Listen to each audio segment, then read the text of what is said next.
નમસ્તે મિત્રો, કેમ છો? મજામાં ને? મજામાં જ હશો અને મજામાં જ રહેજો. હું છું અર્પિતા પારેખ, ફરી તમારી સમક્ષ રજૂ થઈ છું એક નવી જ વાત લઈને. મિત્રો, આજે હું વાત કરવાની છું કે આપણી પર્સનાલિટી ડેવલપમેન્ટ એટલે શું.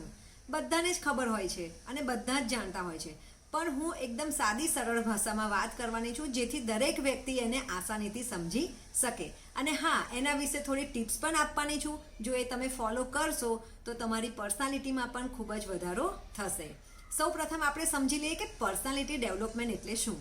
તો પોતાના વ્યક્તિત્વનો વિકાસ કરવો એટલે કે પોતાનું વર્તન, એટીટ્યૂડ, બીજાની સાથે વાત કરવાની સ્ટાઇલમાં સુધારો લાવવો, એને પર્સનાલિટી ડેવલપમેન્ટ કહેવામાં આવે છે. મિત્રો, આપણે બધા જ જીવન તો જીવીએ જ છીએ, બરાબર, પણ બધાની પર્સનાલિટી અલગ અલગ હોય છે. કેમ જે સક્સેસફુલ વ્યક્તિઓ છે એમની પર્સનાલિટી કેમ અલગ જ દેખાય છે? કંઈક તો એ નવું કરતા હશે ને. તો આજે એવી કંઈક ટિપ્સ હું તમને બતાવવાની છું જેથી કરીને તમે પણ તમારી લાઈફમાં સક્સેસ થાઓ અને એ રીતે તમે જો પર્સનાલિટી રાખશો તો તમે બધું જ અચીવ કરી શકશો. પહેલી ટિપ્સ છે મારી કે પોતાની જાત પર ભરોસો કરવો. મિત્રો, બધાને જ ખબર છે કે પોતાની જાત પર ભરોસો કરવો, પણ કોઈ એને ફોલો કરતું નથી. તમે તમારા ફ્રેન્ડ પર ભરોસો કરશો, તમે તમારા મમ્મી પપ્પા, તમારા ભાઈ કે તમારા રિલેટિવ્સ, એ બધાની ઉપર તમને ટ્રસ્ટ હશે કે ના ના, મારી ફ્રેન્ડ છે ને એટલે વાંધો નહીં, મને એના પર ભરોસો છે. પણ તમે કોઈ દિવસ એવો વિચાર કર્યો કે તમે તમારી જાત પર ભરોસો કર્યો? જે વ્યક્તિઓએ પોતાની જાત પર ભરોસો નથી કર્યો ને, એ ક્યારેય સક્સેસ થયો નથી.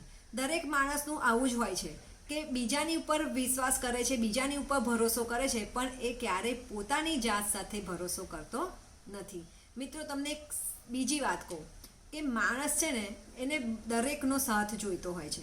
કે પત્ની હોય એને પતિનો જોઈએ, પતિ હોય એને પત્નીનો જોઈએ, મિત્રોનો સાથ જોઈતો હોય છે, માતા પિતાનો સાથ જોઈતો હોય છે, પણ ક્યારેય વ્યક્તિ પોતાની જાતનો સાથ માગતો નથી, ક્યારેય પોતાની જાત સાથે વાત કરતો નથી. જે વ્યક્તિઓ પોતાની જાત સાથે વાત કરે છે, પોતાની જાત સાથે મનોમંથન કરે છે, એ વ્યક્તિઓ ખરેખર ખૂબ જ આગળ આવે છે. એટલે તમને થતું હશે કે એટલે શું, તો હું તમને એના વિશે થોડું ડિટેલમાં સમજાવું કે પોતાની જાત પર ભરોસો કરવો, પોતાની જાત પર આત્મવિશ્વાસ રાખવો, અને હા, પોતાની અંદર જે કમીઓ છે ને એને સુધારવાનો પ્રયત્ન કરવો. પોતાની જાતને ક્યારેય નિરાશામાં રાખવી ન જોઈએ, કે પોતાની જાત માટે ક્યારેય ખરાબ ના બોલવું જોઈએ કે મારાથી તો આ થશે જ નહીં, હું તો આ નહીં જ કરી શકું. જો તમે જાતે જ આવું બોલશો ને તો તમારી અંદર ક્યારેય ભરોસો નહીં આવે અને ક્યારેય આત્મવિશ્વાસ નહીં આવે. તો મારી ફર્સ્ટ ટીપ છે કે જો તમારે તમારી પર્સનાલિટી ડેવલપમેન્ટ કરવી હોય તો તમારે પહેલાંમાં પહેલું તમારી પોતાની જાત પર ભરોસો રાખતા શીખવું પડશે. મારી બીજી ટીપ છે કે કપડાં પહેરવાની સ્ટાઇલ. બધા જ કપડાં પહેરતા હોય છે, બરાબર છે, પણ તમે કેવી રીતે એને પહેરો છો, કેવી સ્ટાઇલથી પહેરો છો, એ ખૂબ જ પર્સનાલિટી ડેવલપમેન્ટમાં ખૂબ જ જરૂરી છે. એટલે હું એવું નથી કહેતી મિત્રો કે તમે મોંઘા મોંઘા કપડાં પહેરો, બ્રાન્ડેડ કપડાં પહેરો, એની પાછળ પૈસા ખર્ચો, પણ હા, હું એ જરૂર કહીશ કે ભલે તમારી જોડે 3 કે 4 જોડી કપડાં હોય, પણ એ સાફ સુથરા હોવા જોઈએ, ધોયેલા હોવા જોઈએ. ઇસ્ત્રી કરીને જો તમે એ કપડાં પહેરશો ને તો તમારી અંદર આપોઆપ આત્મવિશ્વાસ આવી જશે. બીજું એમાં હું તમને જણાવીશ કે તમે જે કોઈ ફિલ્ડમાં હોય, કેટલી બધી અલગ અલગ ફિલ્ડ છે, તો એ ફિલ્ડને અનુરૂપ તમે જો કપડાં પહેરશો ને તો તમારી પર્સનાલિટી સામેવાળા વ્યક્તિ પર જરૂર પડશે. કારણ કે સામેવાળા વ્યક્તિ મીન્સ કે તમારા બોસ થઈ ગયા, તમારા કલીગ થઈ ગયા, તમારી મીટિંગ હશે તો બીજા બધા જે મેમ્બરો હશે એ બધા થઈ ગયા, કે તમે કોઈ વક્તા છો, કોઈ જ્યોતિષ છો, કે કોઈ બી ફિલ્ડના છો, તો તમે એ રીતે જો કપડાં પહેરશો ને તો તમારો પ્રભાવ અલગ જ પડશે અને તમારી અંદર ઓટોમેટિકલી આત્મવિશ્વાસ આવશે. આ મારી બીજી ટિપ્સ હતી પર્સનાલિટી ડેવલપમેન્ટ માટે. મારી ત્રીજી ટિપ્સ છે તમારી બોડી લેંગ્વેજ. મિત્રો, આપણે તો બોલીને ઘણું બધું કહી દેતા હોય છે, પણ તમારી બોડી લેંગ્વેજ પણ ઘણું બધું બતાવતી હોય છે.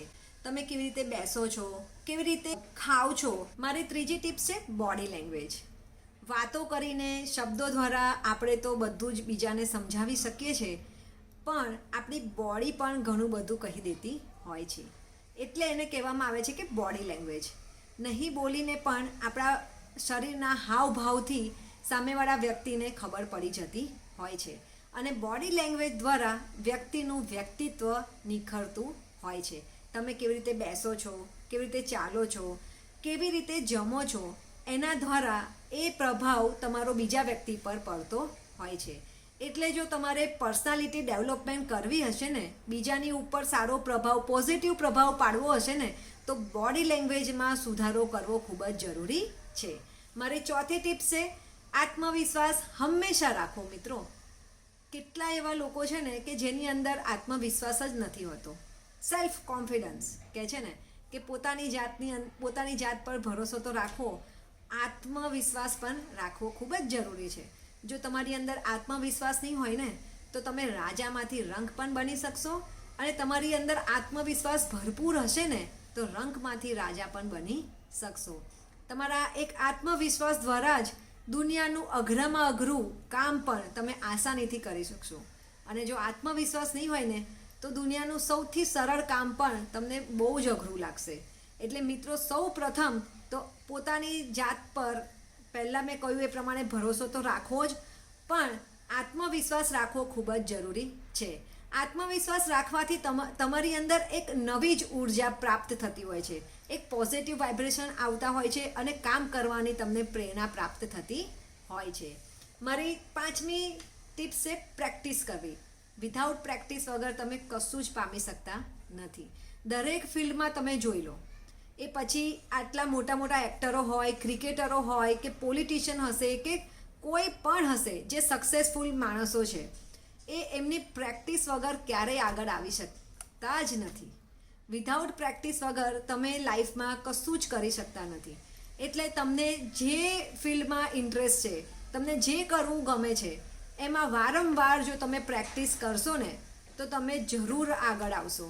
મિત્રો, આપણે નાના હતા તો આપણા ટીચરો આપણને કહેતા હતા ને કે એવરીડે પ્રેક્ટિસ કરો તો તમે પાસ થઈ જશો. મેથેમેટિક્સ હોય છે તો એવરીડે આપણે સમની પ્રેક્ટિસ કરતા હતા ને, ત્યારે આપણને સમ્સ આવડતા હતા. એવરીડે આપણે ક્વેશ્ચન આન્સર રીડ કરતા હતા, એની પ્રેક્ટિસ કરતા હતા, ત્યારે આપણે એક્ઝામમાં લખી શકતા હતા.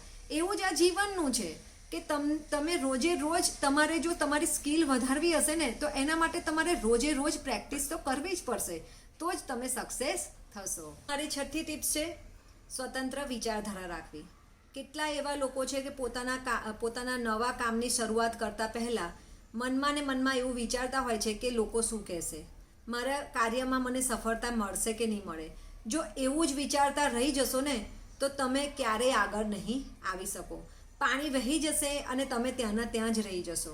એટલે એવું બધું વિચાર્યા વગર પોતાની સ્વતંત્ર વિચારધારા પર ભરોસો રાખીને કે હું જે બી કાર્ય કરું છું એમાં મને ભરોસો છે અને હું એમાં આગળ જરૂર સક્સેસ થઈશ.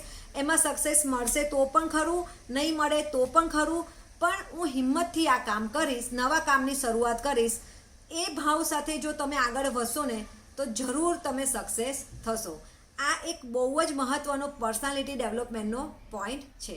મારો પોઈન્ટ, મારી ટિપ્સ છે કે નવા લોકોને મળવું. મિત્રો, નવા લોકોને મળવું એટલે કે અનસન લોકોને મળવું એવું નથી કહેતી.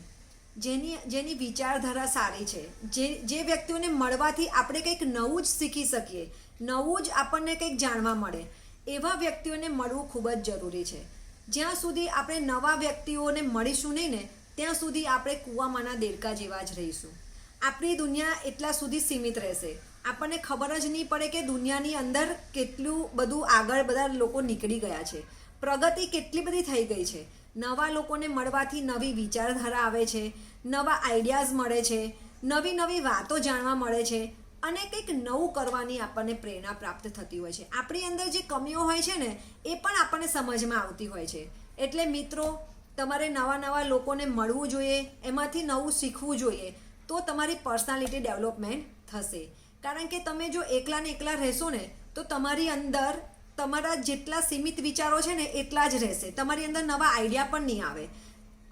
બહાર બીજા બધા વ્યક્તિઓને મળશો ને, તો તમને ખબર પડશે કે લોકોના આઈડિયા કેવા છે, તમારા આઈડિયા કેવા છે, એ લોકો શું વિચારે છે, તમે શું વિચારો છો, અને એ બધું કલેક્ટ કરીને પછી તમે તમારી અંદર ડેવલપમેન્ટ કરી શકશો.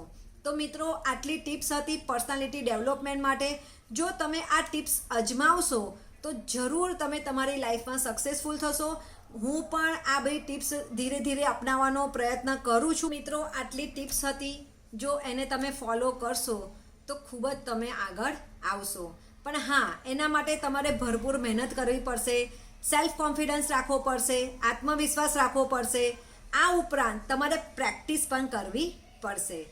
તો તમે જરૂર સક્સેસ થશો. આ સાથે વિદાય લઉં છું. આવજો.